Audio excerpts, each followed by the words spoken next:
Members of the jury, today I present you a compilation of Reddit revenge stories of this week. Please don't judge me for botched edits or voiceovers. Stay with me until I get it together. So let's get started. This story is about the case of the man who fumbled a fiancé and got haunted by silence. Let me introduce you to our main character, the woman we will now refer to as the ghost of unanswered questions. Almost 5 years ago, she was engaged to a man who suddenly developed a very strange allergy to commitment. The wedding planning stalled. The late nights at work multiplied, and the phone that once lived freely on the coffee table was now tucked under his pillow like a guarded state secret. Borrowing it for directions became a courtroom debate, and every instinct in her body started whispering that something was very wrong. Then came the message that changed everything. A friend sent a screenshot. It was his Tinder profile. Same face, same audacity. Same man who was supposed to be planning a wedding. Instead of confronting him, she did something far more elegant. With permission and precision, her friends created a fake profile using photos of someone who lived in an entirely different country. They matched. Messages were exchanged. A date was set. And on the night of the date, she watched him park his car and walk straight into the restaurant where he thought betrayal would be served with appetizers. Minutes later, his phone buzzed. A message from the Tinder match letting him know she had seen him, decided she was not attracted, and left so as not to waste his time. When he came home, the apartment was quiet. Her belongings were gone. Every account was blocked. The engagement ring had been sold. No confrontation, no screaming, no explanation. Just a single note waiting for him. You aren't right for me. To this day, he still asks her friends why she left, and they never tell him. Closure is a privilege, not a right. And sometimes the cruelest revenge is letting someone live forever with the question mark they earn. This story is about the art of the quiet breakdown. Let me introduce you to the Picasso of petty payback. She was dating a guy who cheated on her, and the worst part was he denied it even when she had the receipts. He begged her to come back, and that's when she made her plan. She didn't want a dramatic breakup. She didn't want a public scene. She wanted something quieter, something that would slowly destroy him from the inside out. So she decided to stay, but she gave herself a deadline. 8 months. That's how long it would take her to save up for a new place, a deposit, and furniture. And for 8 months, she would ruin his life, one tiny act at a time. Every day, she did something. Some days it was small. Some days it was big. All of it was satisfying, and he had absolutely no idea. She hid his stuff. She canceled his appointments. She opened his parcels before he could. She stole cash from his wallet. She dipped his toothbrush in the toilet bowl. She burned his dinner on purpose. She cooked meals she knew he hated. She told his parents he cheated. She cried about his affair right before major commitments, like the wedding he missed because he was consoling her. She demanded to go home early from nights out. She forgot his birthday on purpose. She picked shows she knew he'd hate. She brought up his cheating at a meal with her parents. She woke him up in the middle of the night to talk when he was exhausted. She refused to pay for things. She forgot to wash his uniform or left it sitting in the washer when he needed it. She chipped away at his confidence day after day. And she got close with his friends, too, just to make sure he never felt secure. No remorse, no regrets. She says she would highly recommend it. Because next week, she moves out, and she'll do it while he's at work, then disappear like a ghost. This story is about the man who confused shame with morality. Let me introduce you to our main character, whom we'll call the archivist of polite consequences. He grew up in a small town where church wasn't just a building, it was your entire ecosystem. Babysitter, therapist, social life, and judge all wrapped into one. And at the center of it all was the youth pastor, Mark. A man so charming that parents trusted him instantly and teens thought he was safe. Until they weren't the right kind of teen. When the archivist was 16, he was outed as bisexual by a classmate who wanted blood. Mark didn't defend him. Mark saw a project. He pulled him aside and told him he was confused, broken, and one bad decision away from ruining his life. Then the comments started, carefully vague but surgically precise. Sermons about attention-seeking sinners, about temptation, about shame. Doors quietly closed. Volunteer roles disappeared.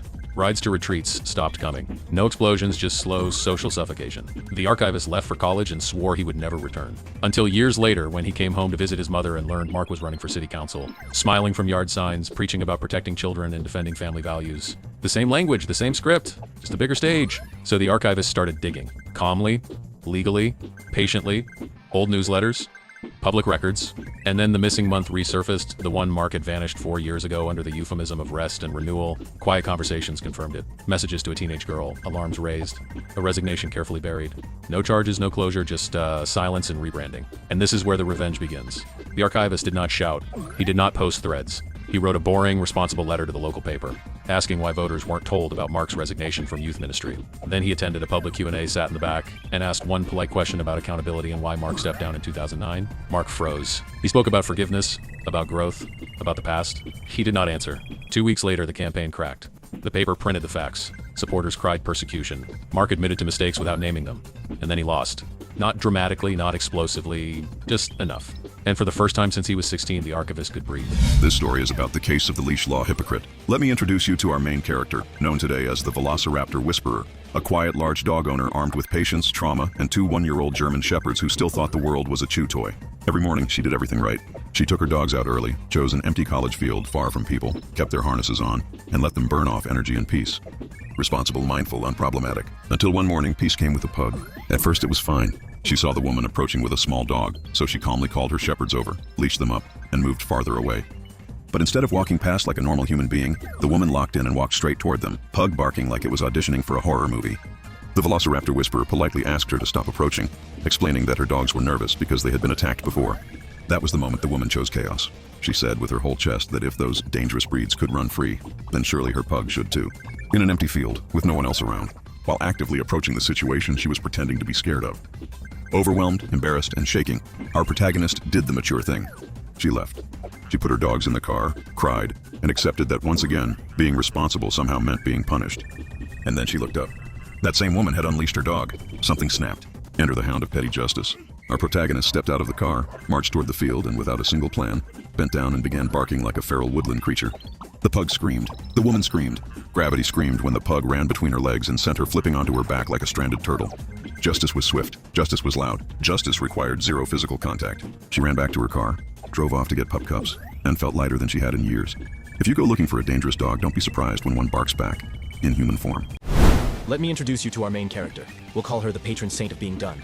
A 32-year-old professional in a small office where everyone knows everything and pretends they don't. She is competent, calm, and unfortunately seated 10 feet away from a coworker named Kara, who has mastered the art of smiling while stabbing. Kara is the kind of person who compliments your shoes while stepping on your toes, and for months she has been forgetting one thing. The patron saint's name. Only in meetings. Only in front of people. Always right after the patron saint says something smart, Kara would look directly at her and say, "Can you send that file, what's your name again?" Then she would giggle. At first, the patron saint laughed it off. Then she corrected her politely. Then she addressed it privately, like an adult human woman in a workplace. Kara nodded, apologized, blamed ADHD, and promised improvement. Soon, the name erasure expanded. Emails with no greeting. Tasks dropped without acknowledgement. Kara signed her own emails with credentials, quotes, and a personal brand strong enough to be its own LLC. The message was clear. There could only be one woman with an identity in the room. Now enter the setting of our crime. A quarterly review meeting, leadership present, and a brand new director that Kara desperately wanted to impress. She practiced corporate phrases out loud. She laughed early at his jokes. She planned to ask for a promotion. The patron saint presents her project. Numbers, clarity, confidence. The director nods, asks questions, engages, and then Kara strikes. Sweet voice, loud enough for the room, eyes locked. Great point, what's your name again? The room pauses, and instead of shrinking, instead of laughing, instead of saving Kara from herself, the patron saint smiles. And she says calmly, evenly, professionally, "It's the same name as the last 20 times, Kara. I'm surprised you can remember every man's name in this room, but not mine." Silence. Not dramatic silence, the kind that edits itself into HR training videos. The director looks at Kara and says, "Yeah, that's not a great look." Kara stammers, explains, blames her brain. But the moment has already landed. The patron saint does not pile on.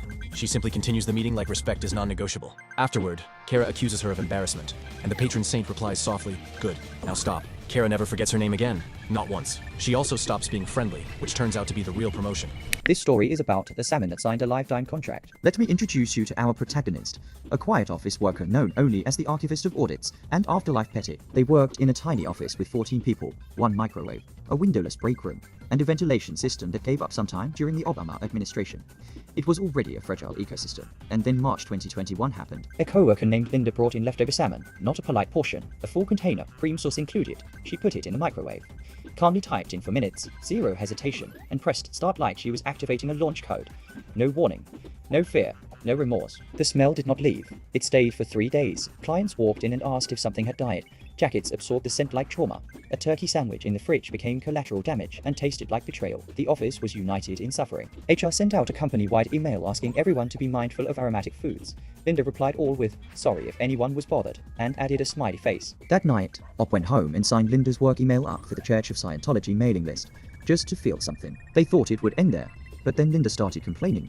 She told the office she was getting strange emails and had no idea how they found her. Op nodded with deep sympathy and signed her up again using a different form. 4 years passed. Every Sunday night, without fail, Op finds a new Scientology website, Dianetics page, or church location form and submits Linda's information. Sometimes they add her work phone number. She has received physical mail at the office, Someone from the church once called her and talked for 20 minutes while up at lunch and watched history unfold. IT cannot figure it out. Linda is confused. The emails never stop. Linda still works there. She has never microwaved fish again.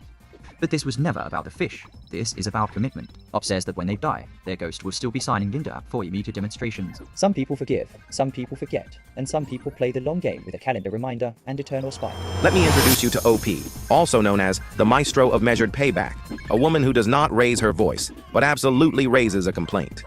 OP and her boyfriend had a favorite fast food spot, the kind you trust after a long workday, until 2025 rolled in and the vibes went rancid.